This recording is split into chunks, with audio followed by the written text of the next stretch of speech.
الحمد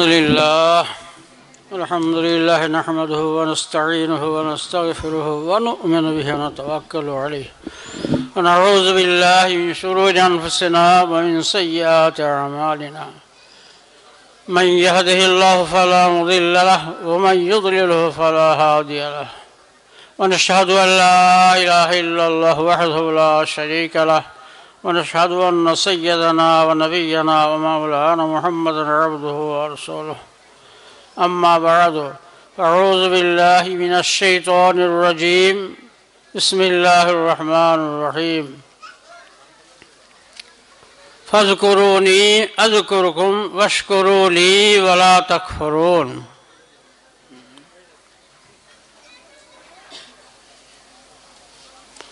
আল্লাহ পাক ইরশাদ করছেন, তোমরা আমার স্মরণ করো, আমি তোমাদেরকে স্মরণ করব।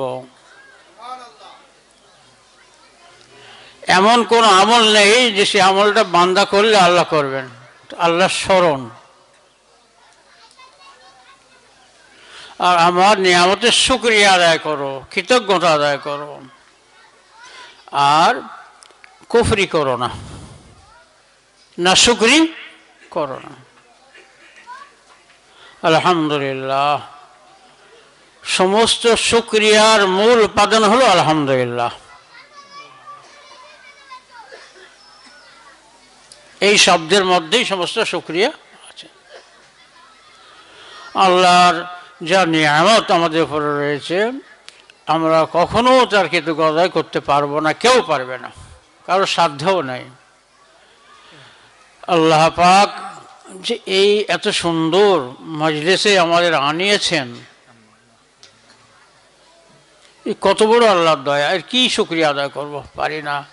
দোয়া করতাম, আল্লাহ দোয়া করাতেন যে আল্লাহ, বিশেষ করে এই মজলিসের ব্যাপারে, যেটা আমাদের ক্লাবের ভাইরা এরা দীর্ঘদিন করে আসছেন, আল্লাহ আপনার সবাইকে মাগফিরাত দান করুন, কবুল করে নিন। এবং এই ক্লাবের ভাইরা যারা, তারা এত কষ্ট করেন, আর তাদের মা বাপ, আত্মীয় স্বজন সকলের জন্য আল্লাহ পাকের কাছে মাগফিরাত দোয়া করুন। আমিন। আর সমস্ত মুসলমানের জন্য মাগফিরাতের দোয়া করুন। আর সৈয়দনা আদম আলাইহিস সালাম থেকে নিয়ে কিয়ামত পর্যন্ত সকলের জন্য মাগফিরাতের দোয়া করুন, মাগফিরাতের দোয়া। আল্লাহ ক্ষমা করে দিন। এত বড় জিনিস, এটা উপলব্ধি করেছিল এই যারা এখন কষ্ট দিচ্ছে ইহুদিরা। হযরতে মুসা সাল্লাম কি আর অনেক কষ্ট দিয়েছিল। নবী একসময় বলেছিলেন, একসময় এত ব্যথিত হয়েছিলেন, বলেছিলেন যে বনি ইসরাইল এরা হযরত মুসা সাল্লামকে আরো অনেক কষ্ট দিয়েছিল। হুজুর পাক যখন ব্যথিত ছিলেন, কত নাফরমানি, কোরআন পাকে কত ঘটনা এদের সম্পর্কে আছে। আজকের মানুষ যে সত্যিকারের মানুষ হয়, তারা এই কাজ করতে পারত না। এত জুলুম, এত অত্যাচার, নিরীহ বাচ্চা কেমন ভাবে তা শেষ করছে। নবীজির অন্তরে কত ব্যথা, আল্লাহ পাকও কত ভালোবাসেন। ইয়াত্তাখিযা মিনকুম শুহাদা, তোমাদের মধ্যে আল্লাহ শহীদ বানাতে চান। এই যে প্যালেস্টাইন, গাজার বিভিন্ন জায়গা, সেখানে নির্বিচারে মাসুম বাচ্চা, তারা তো কিছু গুনাহ করেনি, অপরাধ করেনি, তাদের আল্লাহ বানাতে চান শহীদ। এর ভিতরে রহস্য আছে। যখন যা পাওয়া গেছে এইরকম ভাবে পাওয়া গেছে, এর ফল সারা পৃথিবীতে ফলছে। আলহামদুলিল্লাহ, এই বাচ্চাদের রক্তের ফল সারা দুনিয়াতে ফলছে। আমাদের কাজ আছে। কি কাজ? আমি সেখানে যেতে পারছি না, কিন্তু তাদের সহানুভূতি, তাদের দরদ, মমতা আমাদের থাকা দরকার।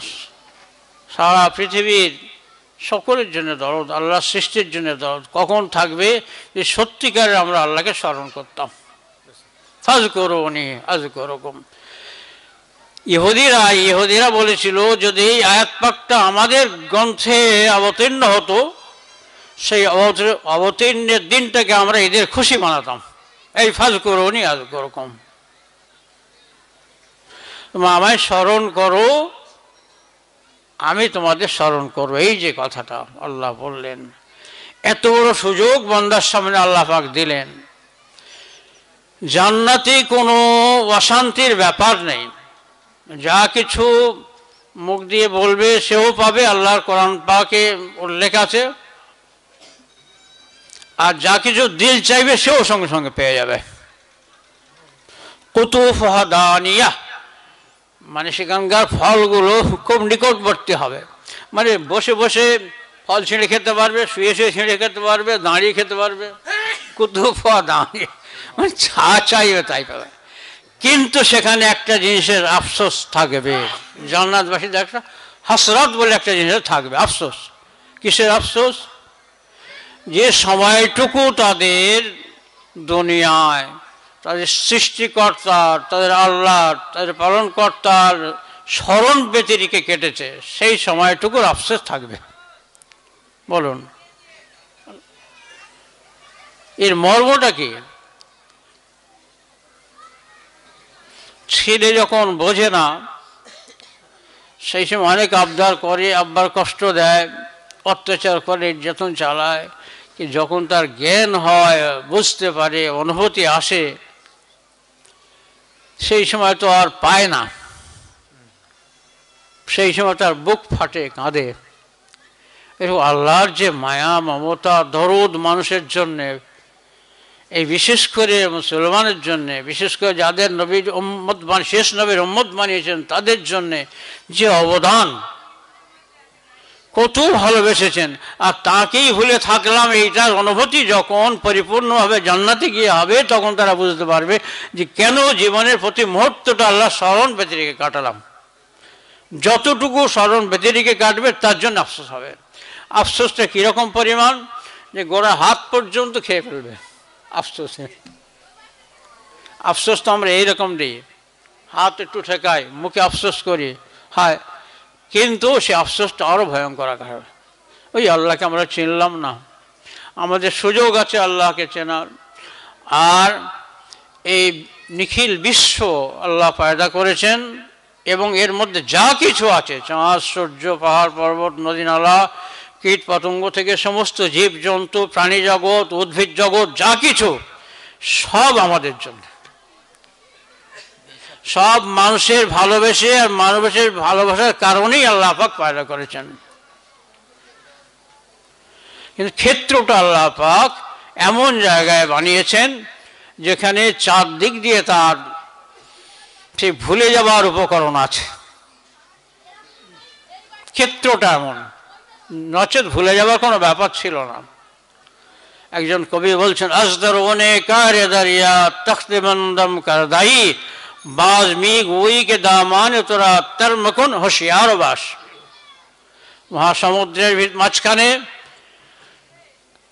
তক্তায় বেঁধে রেখেছেন আর বলছেন যে তোর আঁচলে যেন পানি না লাগে, সাবধান থাক।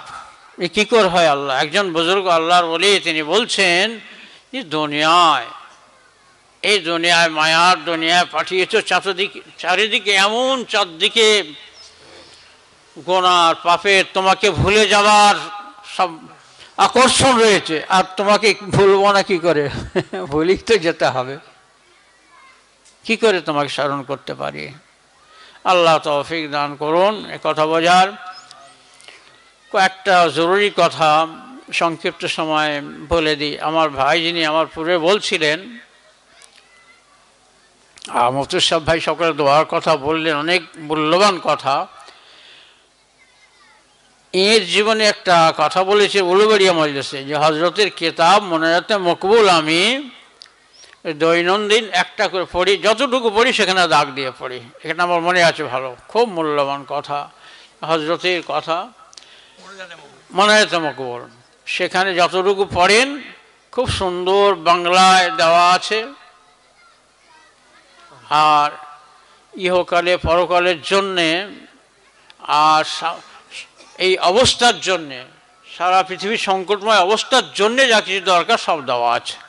আচ্ছা, আমরা নিজের মন থেকে যে দোয়া করব এটা তো কবুল হবে, আল্লাহ কবুল করবেন, আমাদের ভাষায় করলেও কবুল হবে, কিন্তু স্বয়ং আল্লাহ পাক এবং তাঁর হাবিব পাক সাল্লাল্লাহু আলাইহি ওয়াসাল্লাম যে দোয়াগুলো করে গেছেন সেইগুলো বেশি আল্লাহর কাছে কবুল হবে আশা করা যায়।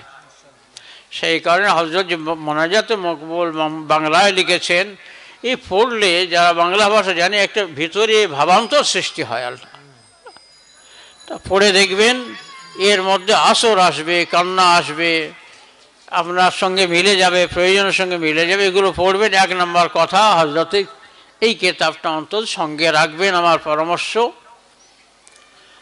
যে কি করণীয়, আমাদের কর্তব্য গাজার ফিলিস্তিনের বিভিন্ন ভাষার জন্যে, আমাদের নিজেদের জন্যে, এর দ্বারা বিরাট উপকার হবে। হযরত একটা কথা পালন করলে এই কিতাবটা আপনারা সকলে রাখুন আর নিয়মিত পড়ুন। আরেকটা জিনিস, হুজুর পাক সাল্লাল্লাহু আলাইহি ওয়াসাল্লামের সুন্নত পাক জিন্দার দ্বারায় আর এই দোয়ার দ্বারায় আল্লাহকে পাওয়ার পথ সহজ হয়। তো একটা সুন্নত আপনারা পালন করবেন। আমার পরামর্শ, মিসওয়াক আপনারা অন্তত যারা আছেন প্রত্যেকেই দাঁতন ব্যবহার করবেন ওজোর সময়।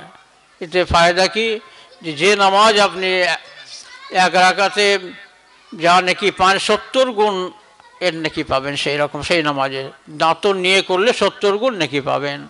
মৃত্যু জাকান্দানির সময় আপনার তো কোনো উপকারে আসবে না কোনো জিনিস, আত্মীয় স্বজন বা বিষয় সম্পদ, ঘর বাড়ি সব আপনার চোখের সামনে দেখতে থাকবেন আর আপনি চলে যাবেন। সেই সময় আপনার উপকার আসবে এই দাঁতন। মৃত্যুর জাকান্দানিও হালকা হয় এর দ্বারায়। আল্লাহ পাক তৌফিক দান করুন। আর বিয়ে বাড়িতে আজকালে খুব ইসলাম বিরুদ্ধ জিনিস সেগুলো হয়ে যাচ্ছে। এগুলো একটা জীবনের প্রাথমিক স্টেজ, যে সন্তান আসবে তার জন্যে, জীবন যৌবন উপভোগ নয় এটা। সেই কারণে সতর্ক থাকতে হবে, এগুলো যেন শরীয়ত মোতাবেক হয়।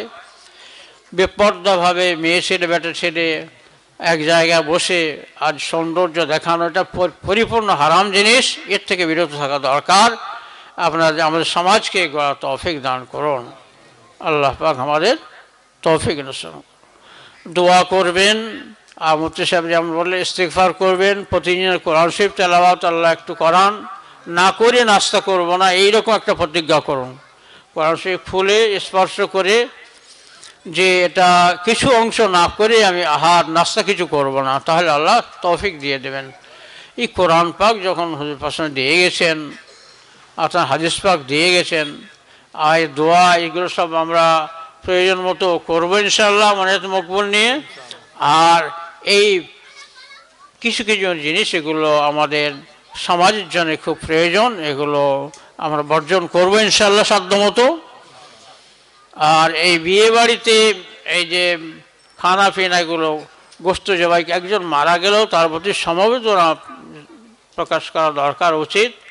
খাওয়া দাওয়া দূরের মেহমান করবে, কিন্তু এই ডেক চাপিয়ে আরও গোস্ত দাও আরও গোস্ত দাও, এগুলো খুব অশোভনীয়।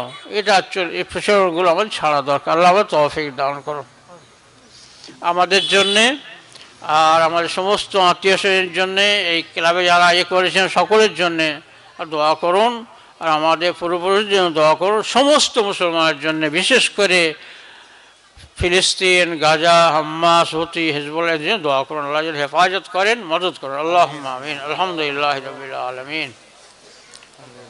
والصلاة والسلام على رسوله الكريم. ربنا ظلمنا أنفسنا وإن لم تغفر لنا وترحمنا لنكونن من الخاسرين. ربنا آتنا في الدنيا حسنة وفي الآخرة حسنة وقنا عذاب النار. ربنا اغفر لنا ذنوبنا وكفر عنا سيئاتنا وتوفنا مع الأبرار. يا حي يا قيوم برحمتك نستغيث أصلح لنا شأننا كله ولا تكلنا إلى أنفسنا طرفة عين ولا تنزع منا صالح ما أعطيتنا.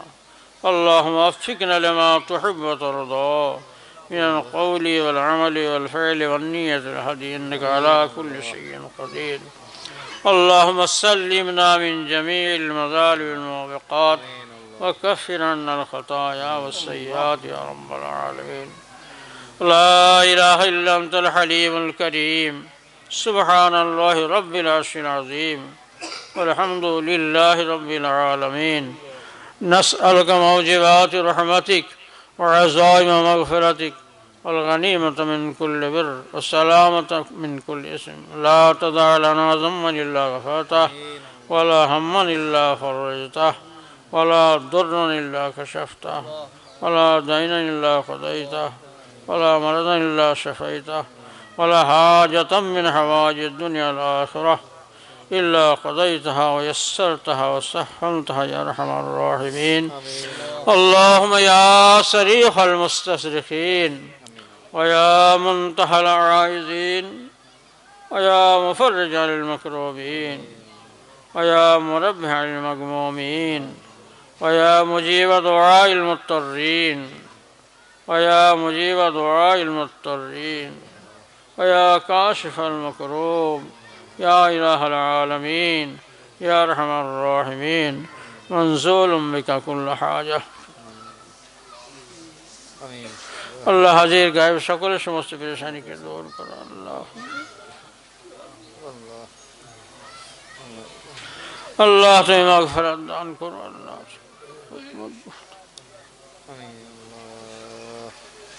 আল্লাহ তোমার রহমতের করে দান করো।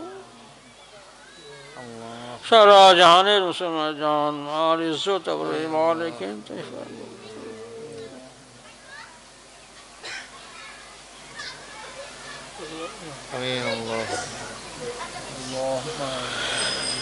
আল্লাহ আমাদের আবাসদার যারা আল্লাহ পরকালের প্রতি মাগফিরাত দান করো, কবরের শান্তি দান করো, সমস্ত ঘাটিদের আসান করো। সাইয়্যিদিনা আদম আলাইহিস কিয়ামত পর্যন্ত সমস্ত ঈমানদার মুমিনদের মাগফিরাত দান করো। নবীর উম্মতকে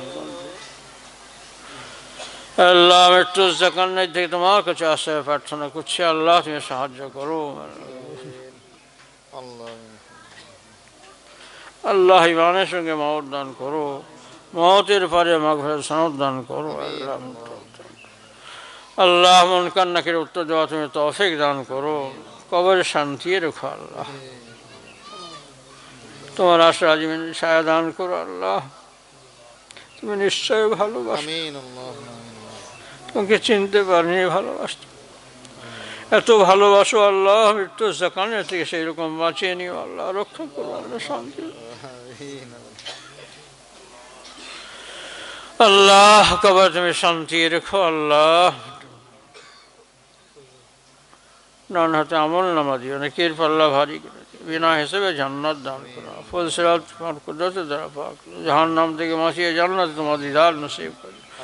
সমস্ত কুঅভ্যাস কুআচরণ বদআখলাক আমাদের এবং সারা জাহান দুনিয়ার মুসলমান ইত্তেফাক ইত্তেহাদ দান করো আল্লাহ। সমস্ত সদ্গুণের অধিকারী করে দাও মুসলমানকে, বান্দা বলে তুমি করে দাও আল্লাহ। আমাদের কারো ক্ষমতায় নেই আল্লাহ, তোমার নবীর উম্মতকে তুমি হেফাজত করো আল্লাহ। নবীর তরিকায় চলা তৌফিক সারা জাহানের মুসলমান তুমি দান করো আল্লাহ। আমাদের ঘর, আমাদের সমাজ, আমাদের দেশ, আল্লাহ সারা বিশ্ববাসীকে তুমি হেদায়েত দান করো। ربنا تقبل منا إنك أنت السميع العليم وتب علينا إنك أنت التواب الرحيم بحرمة النبيين والصديقين والشهداء الصالحين وبحرمة سيد الأبرار سيدنا شفينا حبيبنا ونبينا مولانا محمد وعلى آله وصحبه وبارك وسلم وآخر دعوانا الحمد لله رب العالمين. سبحان الله.